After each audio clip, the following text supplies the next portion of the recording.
We're sitting in the cab, and he's counting the money, and the meter gets to, I forget what the number was, and my dad tells the cab driver, stop. And you're a little boy, right? We're a little boy. Yeah. I was 4 years old. He said, stop. And we're like, what's going on? And my dad goes, hey, listen, we're in a new country. I want you to enjoy the scenery. So we get out, we grab all the luggage. Excuse me, I get real emotional doing this. That's awesome.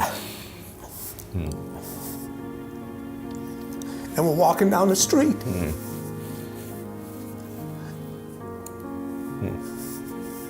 That's awesome, brother. You got it. Yeah. We're walking down the street with his luggage. And he's showing us the different scenery and so forth. Never knew he didn't have any more money in his pocket. Wow. Amazing. But he got us there. Got you there. That's so powerful. You imagine that little boy walking down that street turns out to be you. Isn't that amazing? Yeah, Your it is. dad sowing those seeds into you. Everyone has a dark side. Everybody has a dark side. All right, we've all been through something. All right, and it's how you handle that situation determines what kind of individual you're going to become. You have individuals that make excuses all the time. I came from a broken home. I didn't have this. I didn't have that. And you got other individuals that take that, hey, my mom raised me or my dad raised me, and they take that as motivation, as power to say, watch me. Yeah. I'm going to show you. Okay, I'm not going to let that hold me back. It's not an excuse. That's your dark side. So if you keep telling yourself something over and over again, all right, you start to believe it. But once you start to believe it, you got to figure out the path to make it happen.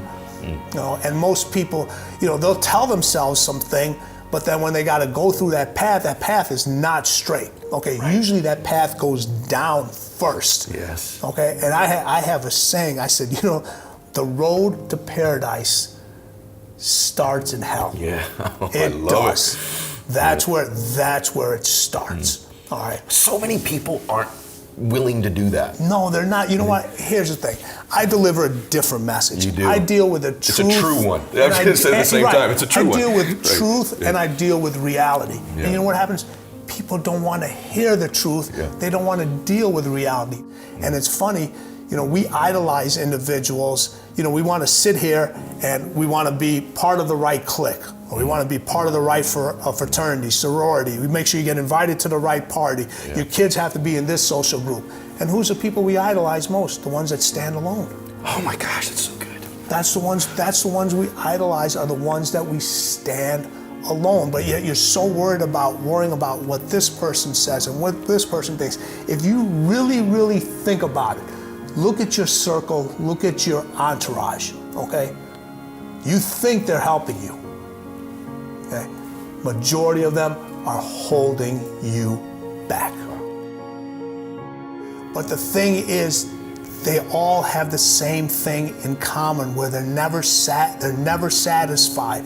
All right, whatever they do, it's not good enough. You know, when you talk, listen, you know Wayne Gray. You sit there. He could not tell you his top 10 scoring goals, but he could tell you the top 3 he missed. Gosh, that's true. That's so he true. could tell you the top 3 that he missed. They don't think about, listen, Muhammad Ali, hey, when he gets in the ring, I'm supposed to knock the guy out. Right. That's my job. I'm not supposed to lose. I'm not supposed to lose. Michael Jordan, hey, go listen, I'm supposed to score points. I'm supposed to get rebounds. All right, I'm supposed to make my teammates better. I'm not supposed to turn the ball over. Wow. I'm not supposed to create fouls. I'm not supposed to miss free throws. Those are the things that stick with them. Everyone wants a pat on their back for doing the things that they're supposed to do. Yeah. Okay? That's it. Everybody, hey, they want to get acknowledged for the things they're supposed to do. You get somebody that applies for an application for a job, you know, first thing on the resume, I'm a hard worker. That's your top thing. That's what you're starting with. Yeah. Okay? You know what? I'm wrong. I'm looking for the person on the resume that says I'm the most laziest person around. That's the person I'm supposed to hire. All right.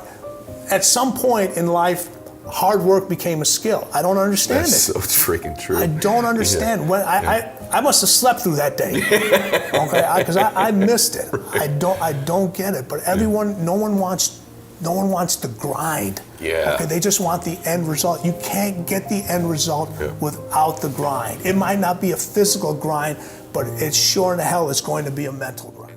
Is there a difference at all? I'm just curious because you work with both of them. Just a sports thing. You indulge me. What is the difference between Kobe and Jordan? Was there a difference in the two? Because there's tons of similarities. Is there a difference in the two? I always say this.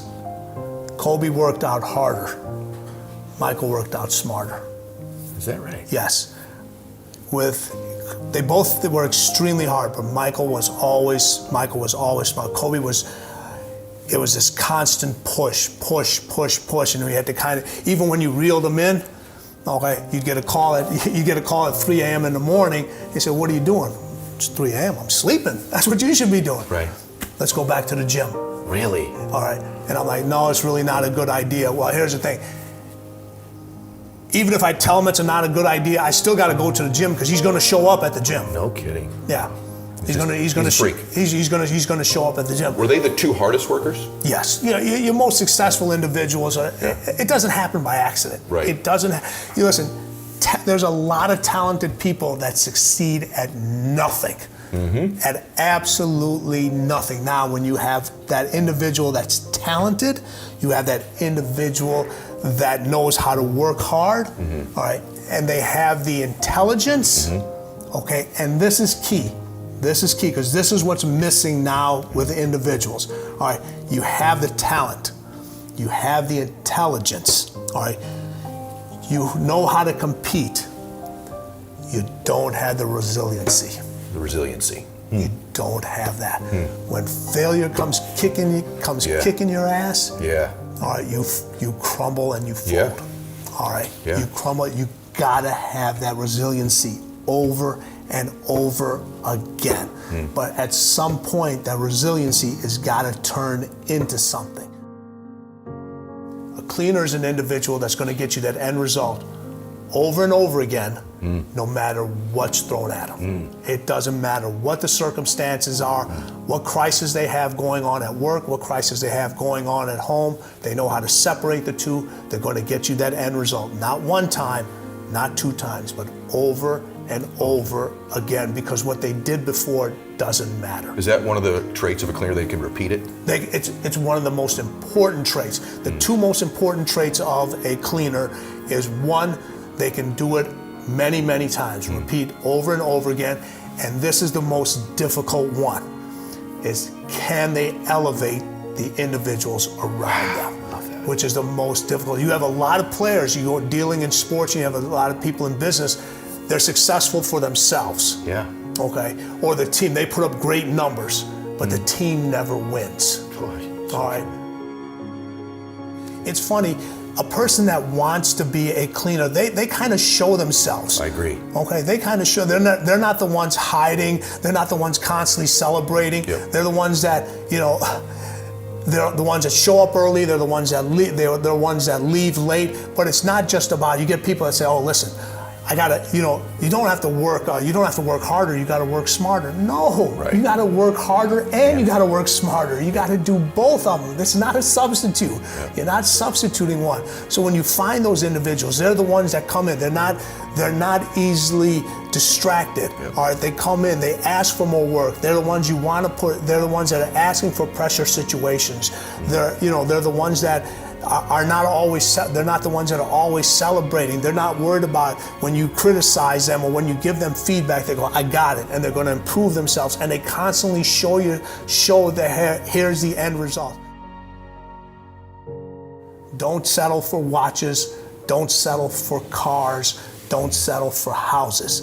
Settle for timepieces, settle for automobiles, and settle for estates. God, that's so good, brother. Okay. That's so good. Anybody can own a watch. Anybody can drive a car. Anybody can live in a house. Anybody can live in a house. All right. But if you really want to set some goals and you're willing to do what it takes and sacrifice to put yourself around there and not worried about what everybody else is going to say, not worried about hurting feelings. Okay, this is no BS, and this isn't about feelings, because I always say this: emotions make you weak. Okay, and a lot of people attack people's emotions because that's where they can control you. Yep. They can control you. All right, think bigger, think better. Don't think homes, think estates. Don't think cars, think automobiles. Don't think watches, think timepieces. All right, because like what you said is the way it all starts with a thought.